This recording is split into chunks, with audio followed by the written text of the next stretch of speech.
Hi friends, good morning. কেমন আছো তোমরা সবাই? আমিও খুব ভালো আছি। আর ভালো না থাকলেও তোমাদের সঙ্গে যখন গল্প করতে আসি এই সময়টা মনটা এমনি ভালো হয়ে যায়। তো দেখো, সকাল থেকে আজকে মেঘলা, এখানে বৃষ্টি হচ্ছে, ভালোই জোরে বৃষ্টি হচ্ছে, কিন্তু তোমরা আওয়াজ পাচ্ছ কিনা জানি না। তো হাওয়াও দিচ্ছিল মাঝখানে, খুব ভালোও লাগছে।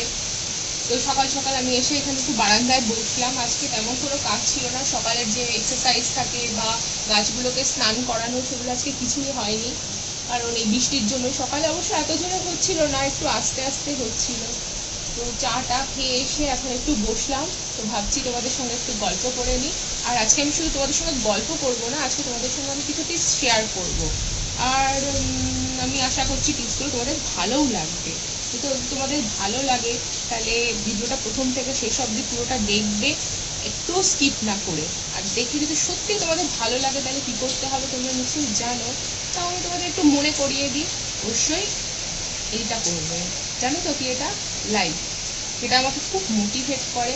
এছাড়াও তোমরা শেয়ার করবে তোমার ফ্রেন্ডসদের সঙ্গে, ফ্যামিলি মেম্বার্সদের সঙ্গে, এছাড়া পরিচিত কারোর সঙ্গে। আর অবশ্যই সাবস্ক্রাইব করবে। আর করে পাশে যে ঘন্টাটা আছে ওটাকে টুম করে একটু বাজিয়ে নেবে। তাহলে কি হবে বলতো, আমার পরবর্তী যে নোটিফিকেশনগুলো আসবে ভিডিওর, সেগুলো সবার আগে তোমার কাছে পৌঁছে যাবে। আর তোমরা এরকম সুন্দর সুন্দর ভিডিও দেখতে পারবে। তো বেশ সুন্দর হাওয়া দিচ্ছে এখানে, আর কিরকম সব গ্রিনারি হয়ে গেছে, একদম সবুজ, ভালো লাগছে দেখতে। অন্যদিন তো সকালবেলা এত রোদ থাকে, কিন্তু আজকে একটু রোদ নেই, পুরো মনে হচ্ছে যেন সন্ধে হয়ে এসছে পুরো একদম। যাই হোক, একটুখানি বসে, বৃষ্টি হলে আমার কোনো কাজ করতে ইচ্ছা করে না, আগে বৃষ্টিটা উপভোগ করে নিই। বৃষ্টি আমরা সবাই খুব ভালোবাসি, তাই না? তো একটু রেস্ট করবো এখানে বসে, আর প্রকৃতির দৃশ্য দেখবো। তারপরে যাবো, গিয়ে কিছু ঘরে কাজ আছে সেগুলো করে নিয়ে ফটাফট ব্রেকফাস্টে ঢুকে যাব। তো দেখি আজকে ব্রেকফাস্টে কি বানাই, এখনো ভেবে উঠিনি, কারণ বৃষ্টির দিন। তো একটু কিছু স্পাইসি ধরনের কিছু করতে হবে, রোজই তো সকালে রুটি খাই প্রায় দিনই। তো আজকে একটু অন্য কিছু করবো ভাবছি, দেখা যাক কি করা যায়। তো চলো।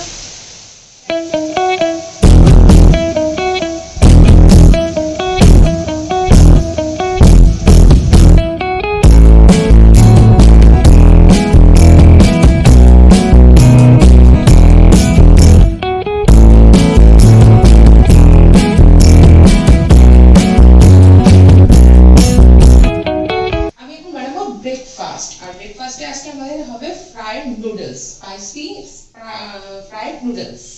তো এখন আমি ভেজিটেবলস গুলোকে সব চপ করে নেব।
দেখো সব ভেজিটেবলস চপ করা হয়ে গেছে। এখানে গাজর, ক্যাপসিকাম, কাঁচা পেঁয়াজ, কাঁচা লঙ্কা আর আলু।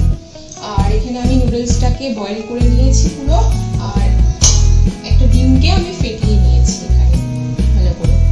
এবার আমি রান্নাটা শুরু করবো। এর জন্য আমি গ্যাসটাকে প্রথমে অন করে নিলাম। আমি প্রথমে ডিমের ভুর্জিটা বানিয়ে নেব।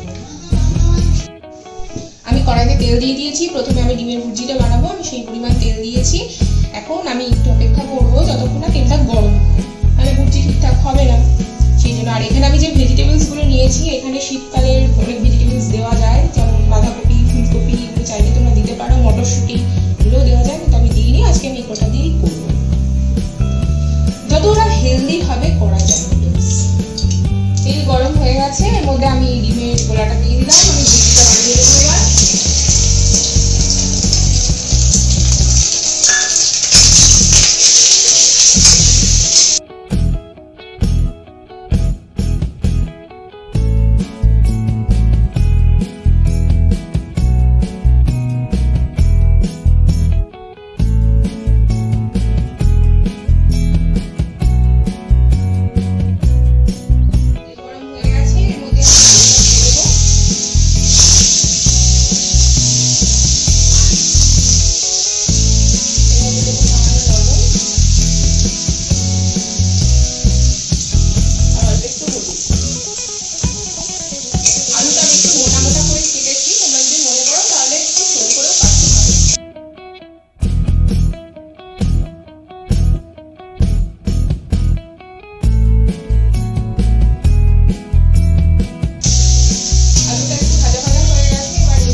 আলু আর গাজরটা প্রায় ভাজা হয়ে গেছে।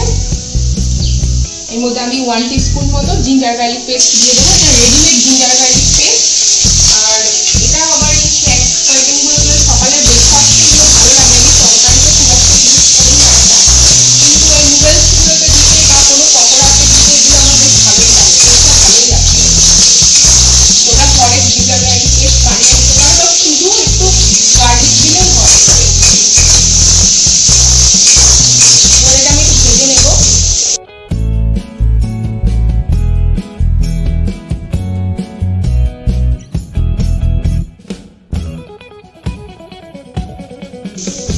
এবার আমি শেষে পেঁয়াজগুলো দেবো।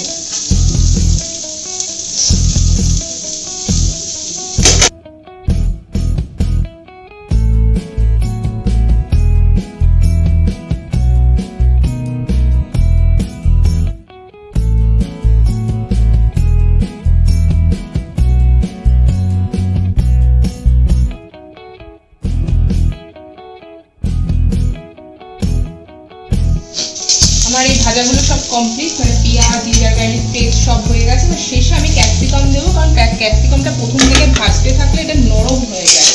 ক্যাপসিকামটা একটু ক্রাঞ্চি থাকলে সেটা ভালো।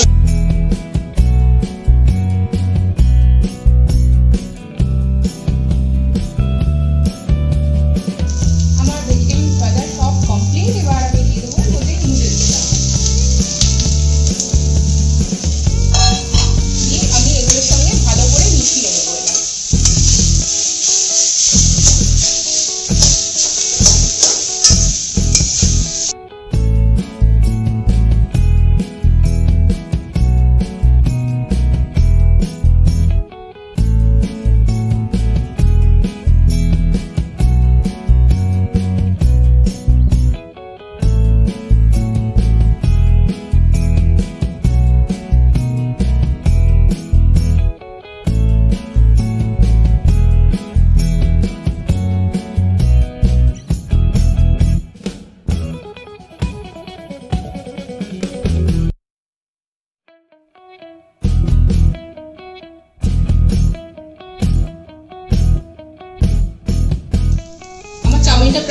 ফ্রাই হয়ে গেছে।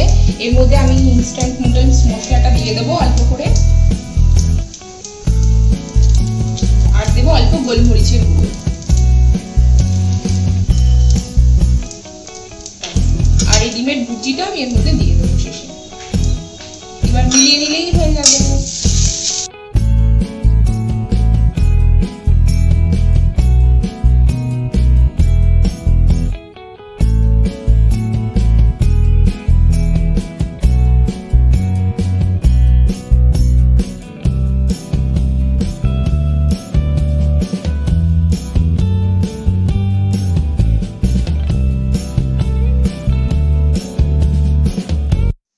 সকালের ব্রেকফাস্ট একদম রেডি, দেখো কত সুন্দর লাগছে দেখতে।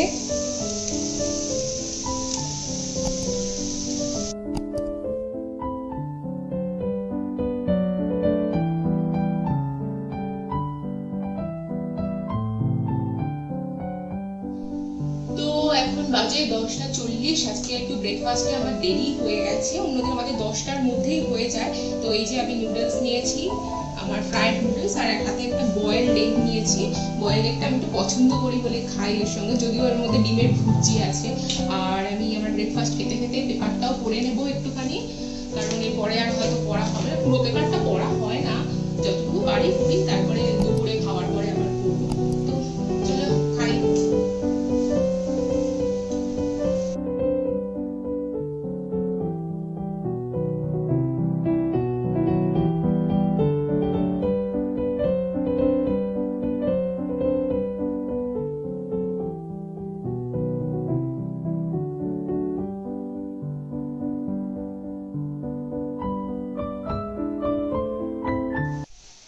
গুড আফটারনুন, আবার আমি চলে এসেছি।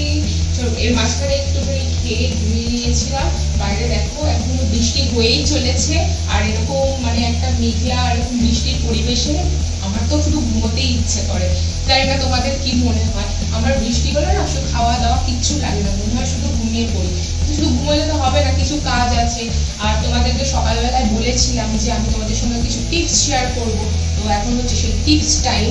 তো দেখা যাক কি টিপস তোমাদের সঙ্গে আমি শেয়ার করি। সেটা হচ্ছে আজকে আমাদের এই বাজারগুলো এসছে। আমাদের আজকে বাজার একটু দেরিতেই হয়েছে, কারণ সকাল থেকেই বৃষ্টি হচ্ছিল, তো একটু দেরিতেই বাজারে গেছিল আমার হাজব্যান্ড। আর বাজার থেকে জিনিস আনার পরে আমি চট করে সেগুলো কিন্তু ধুই না, মানে হাত দিয়ে ধরিও না, ওইভাবেই রেখে দিই অন্তত 3 থেকে 4 ঘন্টা।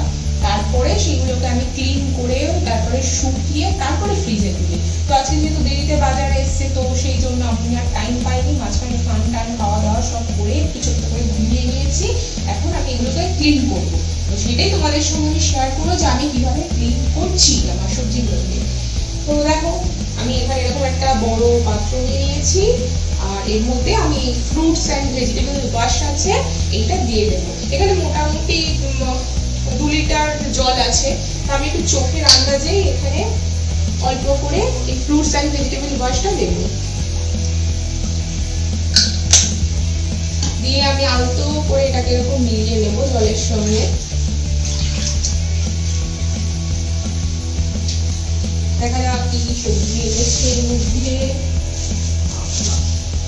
কাঁকড়ো, আমার না কাঁকড়গুলোকে দেখলে পুরো ইঁদুরের মতন মনে হয়, কিরকম একটা লেজ রয়েছে, দেখো এরকম করে ধরলে পুরো ইঁদুর মনে হচ্ছে না একটা।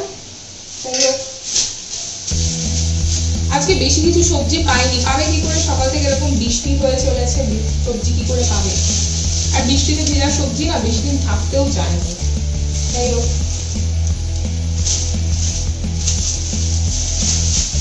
আর আছে কাঁচা লঙ্কা, এই যে ঝাল ঝাল কাঁচা লঙ্কা, এটা ছাড়া তো রান্না অসম্পূর্ণ।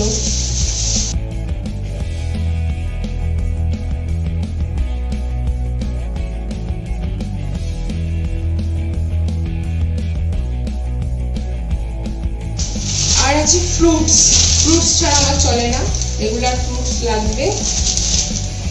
এই ফ্রুটসগুলো আমি সব ভিজিয়ে দেবো একে একে। এইভাবে ভিজিয়ে এটা কিন্তু 10 মিনিট রাখতে হবে না, এরকম না যে ভিজালাম আর তুলে দিলাম সঙ্গে সঙ্গে, তা নয়। এগুলোকে আমি সব আস্তে আস্তে এরকম করে ভিজিয়ে দেবো। এবার বেদানাগুলো সব দিয়ে দিচ্ছি আমি।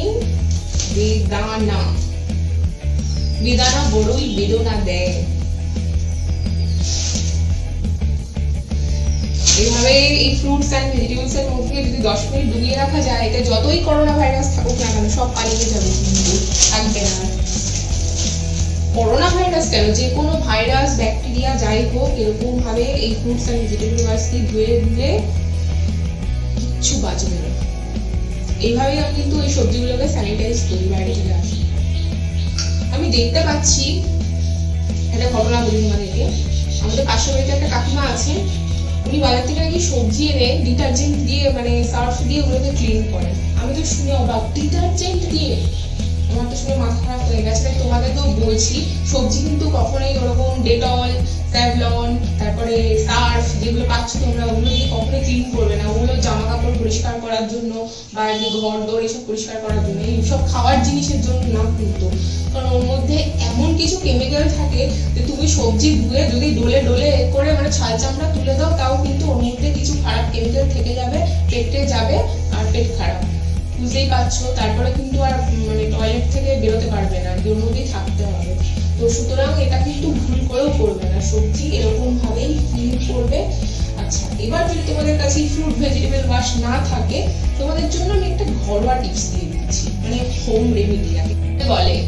ধরো তোমাদের সবার বাড়িতেই তো মোটামুটি ওই ইয়ে থাকে, ভিনিগার থাকে, আর লবণও সবার বাড়িতেই থাকে মোটামুটি। তো তোমরা কি করবে, 1 লিটার মানে মোটামুটি ভিনিগার মানে 1 লিটার জলের মধ্যে 1 চামচ বা 2 চামচ ভিনিগার দেবে, আর তার সঙ্গে 1 চামচ লবণ মেশাবে।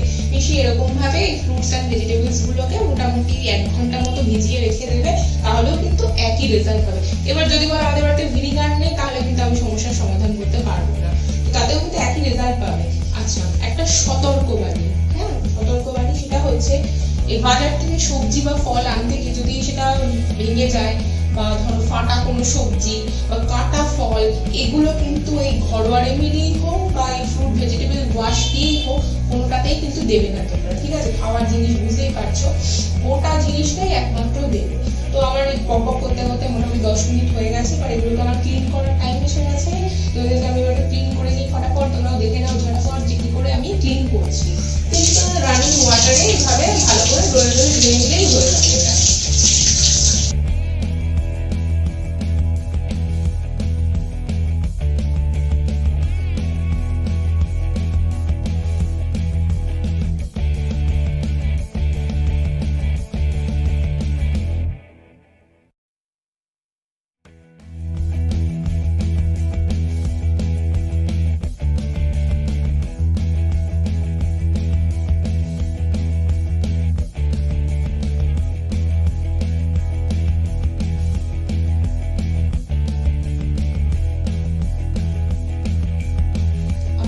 সবজি আর ফ্রুটস সব ধোয়া কমপ্লিট।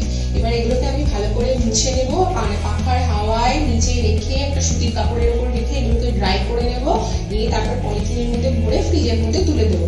তোমরা কিন্তু ফ্রিজে তোলার আগে অবশ্যই ভালো করে এটাকে ড্রাই করে নেবে। তো দেখলে আমি কত সহজেই এটা করে ফেললাম। তোমরাও কিন্তু বাড়িতে এইভাবে করোনা ভাইরাস দূর করে তারপরে এই সবজিগুলোকে ফ্রিজের মধ্যে সব তুলবে। তাহলে চলো, আবার দেখা হচ্ছে তোমাদের সঙ্গে। বড়ের সঙ্গে ঝগড়া করে এলাম, কত করে বললাম যে আমাকে প্রেসারটা একটু চেক করে দাও, আমার এত ঘাম হচ্ছে কেন, গরম লাগছে কেন বুঝতে পারছি না। তার বক্তব্য নিজের কাজ নিজে করে নাও, তার নাকি মহা কাজ রয়েছে, ওইটুকু কাজ আমাকে করে দিতে পারবে না। আমিও সেরকম ঠিক আছে, দরকার নেই, আমি সেলফ ইন্ডিপেন্ডেন্ট, নিজের কাজটা নিজেই করে নিতে পারি। চট করে তখন মাথায় এসে গেল যে যখন আমি নিজের প্রেসারটা নিজেই মেজার করবো, তাহলে তোমাদের সঙ্গে একটু শেয়ার করি যে কিভাবে বাড়িতে তোমরা নিজেরাই নিজেদের প্রেসার মেপে নিতে পারবে। তোমরা নিশ্চয়ই তোমাদের হাজবেন্ডের সঙ্গে ঝগড়া হয়, আমাদের তো কোনো কারণ লাগে না, এমনিতে যে কোনো ব্যাপারে ঠোকাঠুকি লেগে যায়। তো তোমরা যাতে নিজেরা সহজে করে নিতে পারো, তো আমি তোমাদেরকে দেখাতে চাই যে কিভাবে আমি এটা করছি। তো এই যে এইটা হচ্ছে আমার মেশিন, বক্সটা এরকম, হ্যাঁ। তো এটাকে আমি একটু খুলে এবার করবো মানে প্রেসার মাপবো আর কি। প্রচন্ড গরম লাগছে আজকাল, আমি বুঝতে পারছি না আমার কি সত্যি প্রেসার বেড়ে গেছে নাকি এটা পরিবেশের প্রবলেম। এই যে একটু দেখিয়ে দিই, এগুলো সম্পর্কে তোমাদের একটু জ্ঞান দিয়ে দিই। এই যে ব্লাড প্রেসার মনিটর এটা, আর এটা হচ্ছে হ্যান্ড কাফ, এই যে এই জিনিসটা হাতে লাগায় না, লাগিয়ে মাপে। আর এই যে পাইপ মানে টিউব, একটা কাফ টিউব, আর এর মধ্যে একটা ইউজার ম্যানুয়াল আছে, সেটা এখন দেখাচ্ছি না। আর ব্যাটারি থাকে, আমি এতে 4টে ব্যাটারি থাকে, কিন্তু আমি তো সঞ্চয়ী মানুষ, যাতে ব্যাটারির সেলফ লাইফটা ঠিকঠাক থাকে তার জন্য আমি একটা ব্যাটারি খুলে রেখে দিই আর কি। তো এখন লাগিয়ে আমি কাজ করবো, তো করে তোমাদেরকে দেখাচ্ছি যে কিভাবে এটা আমি করি, তোমরা একটু দেখে নাও ভালো করে। এই যে 3টে লাগানো থাকে, একটা খোলা থাকে।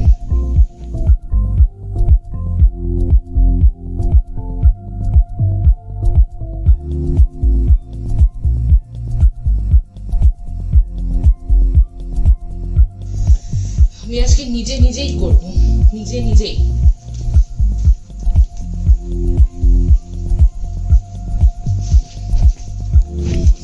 আমি মনিটরটা তোমাদের দিকে ঘুরিয়ে দিলাম যাতে তোমরা বুঝতে পারো, সেই জন্য।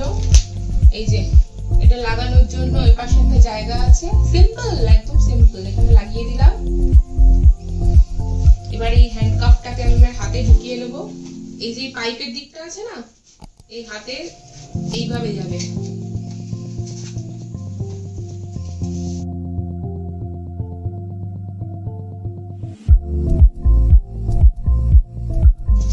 নিয়ে এটাকে শক্ত করে আমি লাগিয়ে দেবো।